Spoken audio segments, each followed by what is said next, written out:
Welcome to the Daily Globe. Please subscribe and hit the bell icon for more breaking updates. In a decision that reverberated from Washington to Wall Street, the Supreme Court has overturned President Trump's sweeping tariffs, marking a seismic shift in global trade. This landmark ruling is more than just a legal judgment. It rebalances power within the U.S. government and reshapes the landscape of international commerce. The decision has sent shockwaves through the corridors of power, from the bustling trading floors of Wall Street to the busy ports where cargo ships dock. At the heart of the case was a fundamental question. Could a president unilaterally impose tariffs under the International Emergency Economic Powers Act? This act, originally intended to address national emergencies, became a focal point of intense legal scrutiny. The court's decision was clear.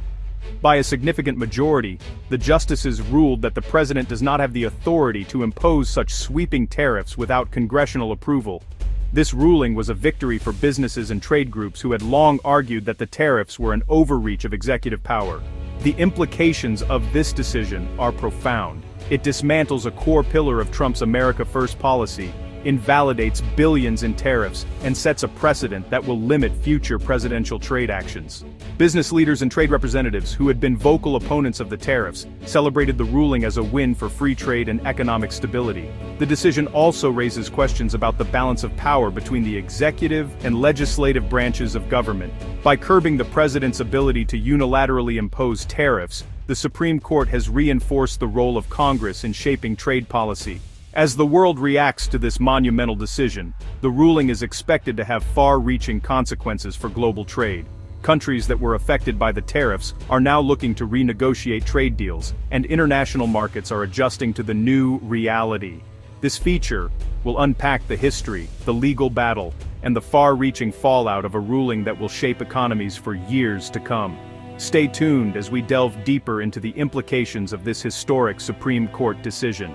The origins of these sweeping tariffs can be traced back to the early days of Trump's second term, a period marked by bold promises to put America first and reshape the global economic order. Determined to protect American jobs and industries, the administration set out to build what it called an economic fortress, using tariffs as its primary weapon. In a move that stunned both allies and adversaries, the White House launched an aggressive worldwide tariff campaign, justifying its actions under the sweeping powers granted by national emergency declarations. The administration argued that unchecked imports threatened the nation's security and prosperity, and that extraordinary measures were needed to restore balance.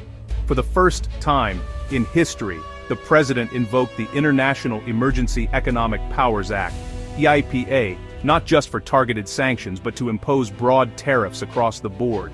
Duties of 10% were slapped on most imports, while Chinese goods faced a staggering 34% tariff, sending shockwaves through global markets and upending decades of trade policy. Even traditional U.S. partners weren't spared. Swiss products, from luxury watches to pharmaceuticals, were suddenly hit with tariffs as high as 39%. The message was clear: no country was exempt from the new rules of engagement. The fallout was immediate and far-reaching. Allies and rivals alike scrambled to respond, with many imposing retaliatory tariffs of their own. Global supply chains, already stretched thin, were thrown into chaos as companies struggled to adapt to the new landscape. News outlets around the world reported on the escalating trade tensions and the uncertainty gripping international markets. While some U.S. industries, especially steel, aluminum, and certain manufacturing sectors, welcomed the newfound protection and hoped for a revival, the majority of American businesses and consumers soon felt the pinch.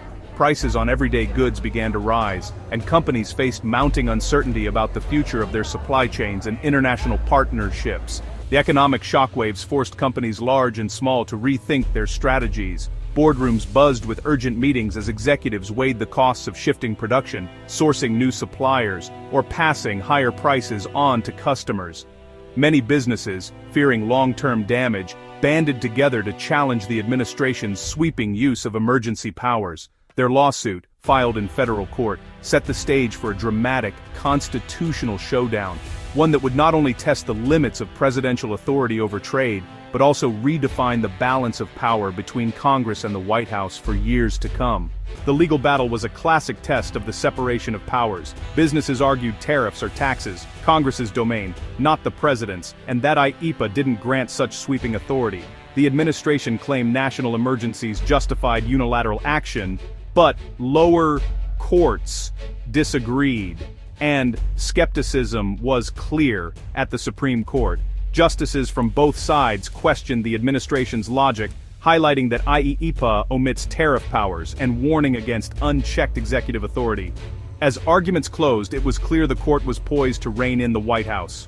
In a landmark decision, the Supreme Court delivered a rare and resounding unanimous rebuke to presidential authority, ruling that the president cannot invoke the International Emergency Economic Powers Act, or IEEPA, as a tool to unilaterally impose tariffs on foreign goods. This decision marks a pivotal moment in the ongoing debate over the limits of executive power, especially when it comes to matters of international trade and economic policy. Chief Justice Roberts, writing for the court, made it clear that the major questions doctrine applies here. When it comes to significant economic actions that impact the entire nation, the president must have explicit and unmistakable approval from Congress. The court's opinion stressed that vague or broad statutory language is not enough to justify sweeping executive action, especially when billions of dollars and global relationships are at stake. The decision effectively wipes out all tariffs imposed under IEEPA, including those targeting major trading partners like China, the European Union, and Switzerland. This puts nearly $89 billion in collected duties in limbo, raising questions about potential refunds, the impact on American businesses, and the future of U.S. trade policy. For importers and exporters, the ruling introduces both uncertainty and opportunity, as previously imposed costs may now be reversed.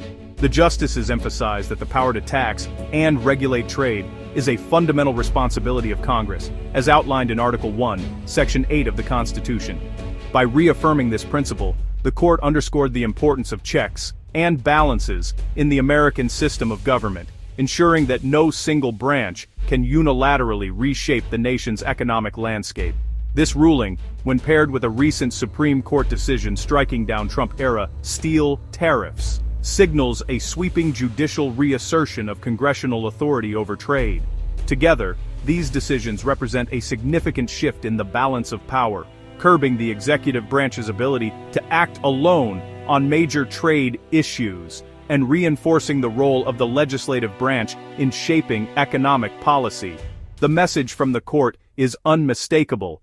Any major shift in trade policy must be debated, approved, and enacted by Congress. Lawmakers, not the president, are tasked with weighing the economic consequences and making decisions that affect millions of Americans and the global economy. In the wake of this decision, the presidency's power to wage trade wars or impose sweeping tariffs without congressional consent has been sharply curtailed. The ruling not only reshapes the future of U.S. trade policy, but also reaffirms the foundational principle that in a democracy, no one is above the law. Not even the president. Markets reacted instantly. U.S. retailers and automakers soared, relieved by the end of costly tariffs. Steel and aluminum stocks plunged as their government protection vanished. The S&P 500 swung wildly, reflecting both relief and anxiety. Overseas European and Asian markets rallied, with exporters like Toyota and Swiss luxury brands celebrating renewed access to the U.S. market. Switzerland's stock index surged as tariffs on watches and chocolate disappeared. The global response underscored how deeply U.S. trade policy shapes economies worldwide. The ruling's ripple effects were felt in boardrooms and trading floors, from Tokyo to Zurich. For American importers, the ruling is a lifeline. Tariff costs vanish and survival becomes possible again. Consumers are set to benefit as prices on goods from electronics to cars gradually fall. But for U.S. steel and manufacturing workers, the loss of protection means tougher competition and job uncertainty. The United Steelworkers warn of layoffs as cheaper imports return. Politically, the decision is a blow to Trump's economic nationalism and a win for those arguing tariffs hurt more than help. Congress now faces renewed pressure to reclaim its trade authority. The fallout will shape debates on jobs, trade, and America's global role for years. The real-world impact is just beginning to unfold. Legal experts widely agree. The court's unanimous decision is a textbook defense of the separation of powers. The major questions doctrine, they say, draws a bright line, presidents need explicit congressional approval for sweeping economic actions. Economists predict the end of tariffs will ease inflation and lower costs for businesses and consumers. Still, they caution that workers in protected industries face real risks and need support. The underlying trade tensions with China and others remain unresolved. The debate now shifts to what policies can replace tariffs, ones that are both effective and constitutional.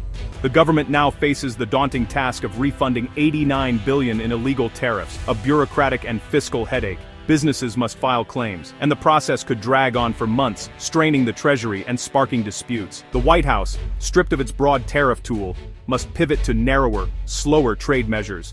Internationally, the U.S. loses a key bargaining chip, and trade disputes remain unresolved. The recent truce with China is fragile, and future negotiations will rely more on diplomacy than unilateral action. The administration must now find new, lawful ways to pursue its trade agenda. The world is watching how America adapts to this new reality. The Supreme Court's decision closes one chapter but opens another, demanding a new approach to trade. Congress now holds the reins, with a chance to craft bipartisan, durable trade policy. The core issues, fair competition, national security, and manufacturing, remain unresolved.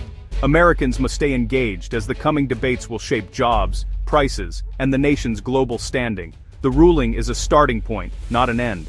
The challenge builds smarter, more sustainable trade policies that reflect constitutional principles and broad public support. The choices made now will define America's economic future for a generation.